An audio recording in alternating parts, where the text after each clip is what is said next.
Hello everyone, and welcome to the videos for the cumulative test number 6. Let's go ahead and get started so that we can get as much done as we possibly can in about 3 videos.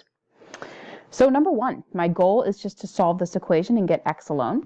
So the number that is not attached first to this is the 1, so we would subtract 1 to the other side first. So we'd have 2/3 x equals a -6. And then the quickest way to get the 2/3 over to the other side is remembering that because 2/3 is multiplying x, we could divide both sides by 2/3, or the quicker way is to multiply each side by the reciprocal of 3/2.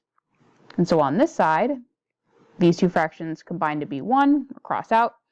So you have x equals -6 over 1 technically, times 3/2, which is -18 over 2. So x simplified is -9. Number 2, got a little distributive property in here. What we just need to make sure of on both sides is to simplify each side completely first before we move anything. So over here, we'd have 2x minus 16 plus 7 equals 5x plus 10 minus 3x minus 19. On this side, we could combine the -16 and 7, so it becomes 2x minus 9 equals, you can combine these like terms and get 2x, combine 10 minus 19, and also get minus 9. So it's unusual already that both sides are exactly the same, but if we now continue to get the variables together, this pair of 2x's and this pair of 2x's cross out, kind of similar to elimination recently. So we're left with -9 equals -9.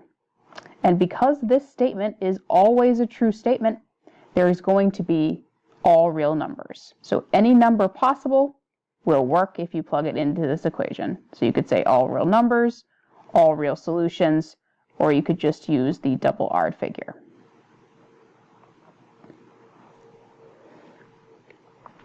Number 3, my goal is to solve for g or get g alone.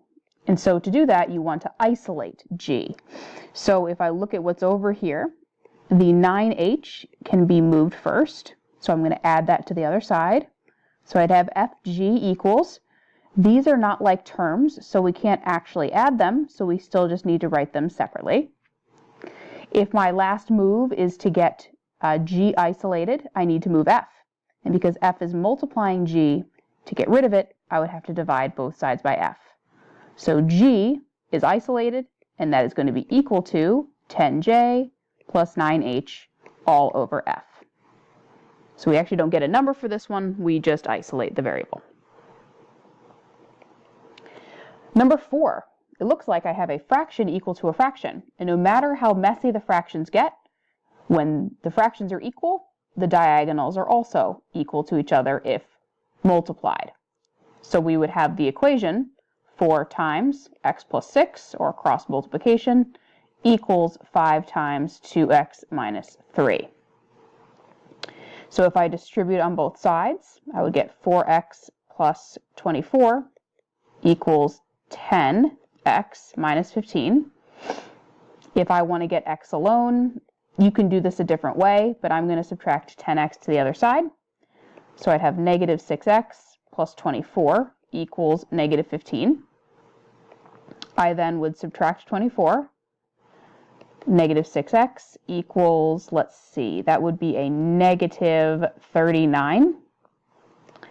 So now if I divide both sides by -6, my answer is not going to be perfect. I know it's going to be positive, but 39 divided by 6 in the calculator is 6.5, which is not the worst decimal answer you could have. So just remember, for this class and all future classes, whenever you're having a fraction equaling a fraction, you can absolutely cross multiply. Just don't forget your parentheses.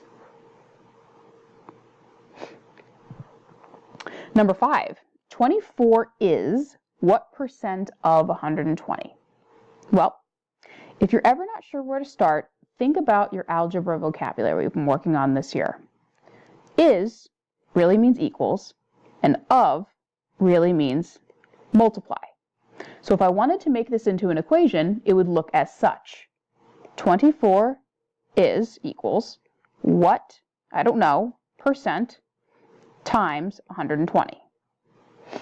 And if your goal is to still get x alone, let's move the 120 away from it. Because it's being multiplied, we could divide both sides by 120.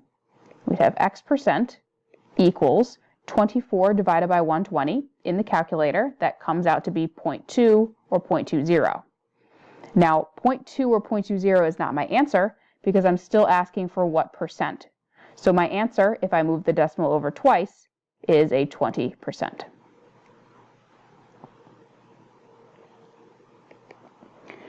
Number 6 is an absolute value equation. And so my goal is to get the bars alone first. So let's isolate those before we remind ourselves what this means.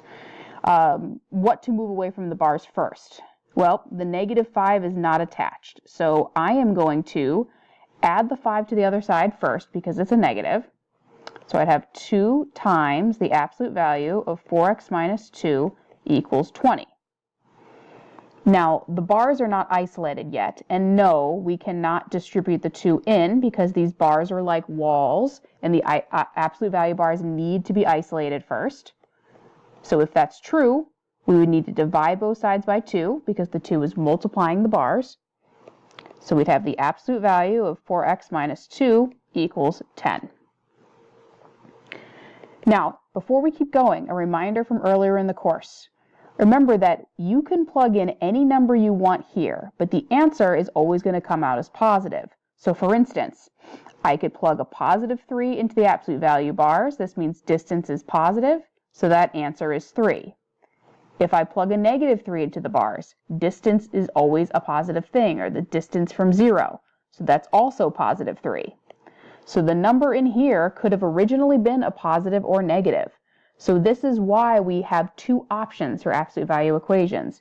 Either the 4x minus 2 was originally equal to 10 to give you a distance of 10, or the 4x minus 2 in here is equal to -10 because the absolute value of -10 is a +10. So you have to solve both of these equations at the same time. And to do so, you would solve them as 2 steps. 4x equals 12. So one option for x is 3. The other option, for x equals -8, would be x equals -2. So remember, absolute value, as you know, always is a distance. Distance is always positive, but whatever number you plug in here could originally be positive or negative, so you need to take both situations into account. Number 7, we're going to do some inequalities. The first one is really just making sure that you're noticing small details. For instance, if you distribute the -4, please make sure you had the negative times negative to get you a +12. Please also make sure that you're combining the correct like terms. So combining -4y and 2y will get me -2y plus 12 is greater than or equal to -12. To isolate the y, you would then subtract the 12. So you'd be left with -2y is greater than or equal to -12 and -12 is a -24. Please be careful in this step that when you divide by that -2, this inequality flips to make the statement still true. So y is now less than or equal to 12. So this is my answer algebraically. Graphically, we tended to put 0 in the middle with a balance act on both sides. Y is less than or equal to 12. We would put a closed dot on 12, and then we would shade less than 12, or this is pointing towards the negatives, so we shaded all the way down this way.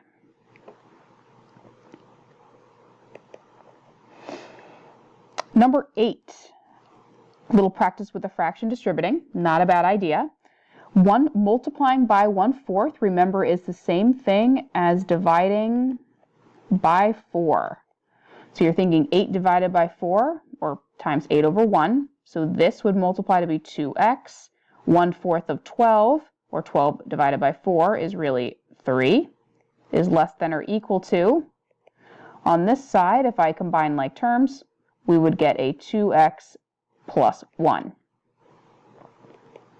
Now, like an earlier problem, when I am getting my variables together, the two x's cross out here and over here. So I'm left with this statement. 3 is less than or equal to 1.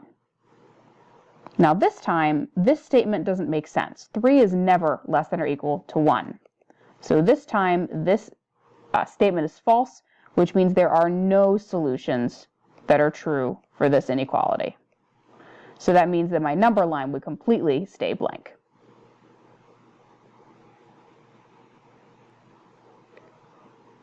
Numbers 9 and 10. So, number 9 looks as it's like a compound inequality, aka you have the or in the middle. And so whenever you see this or in the middle, you solve this inequality separately from this one and then graph both on your number line. So let's solve this one first. Let me subtract my 3. Negative 7u is less than or equal to 14. Just like the last example, we are dividing by a negative, so please make sure to flip your inequality to keep it true. And so the first one is u is greater than or equal to negative 2, or if I solve the second one, 3u minus 15 plus 10 is greater than or equal to negative 20. Combine like terms here. So we have 3u minus 5 is greater than or equal to negative 20. Add the 5. 3u is greater than or equal to negative 15. This time, if I divide, I am not dividing by a negative, so my inequality stays the same. So this would be u is greater than or equal to negative 5, and if I write it all in one time, u would be greater than or equal to negative 2. And so if I'm thinking what my actual answer is, we need to remember what the word or means. Just for a little review, remember the word and means overlap, but the word or means as many answers as possible. Sorry about my handwriting, as many answers as possible. Okay? So what we want to do is graph both of these inequalities at the same time. So if I make a quick little graph, 0, negative 2, and then negative 5 down here. U is greater than or equal to negative 2. If I graph above the number line, would look like an open dot and then all the way towards positive infinity here, or towards the positives. And then if I graphed U is greater than or equal to negative 5, that would be here all the way up towards the positives. And so for or, I want as many answers as I possibly can get my hands on. So if I look at the red and the green, both are going in the same direction, but the green one has more answers. So my answer on the number line would just be from negative 5 all the way up. So you repeat the green one up here because that gets as many answers as possible, which technically means the answer algebraically to this problem is just u is greater than or equal to negative 5. So this would be my answer. I know that this looks like your answer, but this is really the only place that it's true on the number line, and the blue is the only place it's true also. Number 10, I again want to isolate x. And so in order to do that, pretend for a minute that this isn't here. If you were to solve this inequality, the first thing you would do is subtract your 2. But because this is here, it looks like we have a double inequality, or as I like to say earlier in the semester, an and sandwich. You would need to subtract 2 from all three things. So you'd have 4x still in the middle is less than 28 over here, and greater than or equal to negative 8 over here. You still want to get x isolated, so you would need to divide everything by 4. So now x is alone in the middle. 28 divided by 4 is 7. Negative 8 divided by 4 is negative 2, which means that x is stuck between negative 2 and 7. And whenever you don't see an and or an or, you always assume it's an and.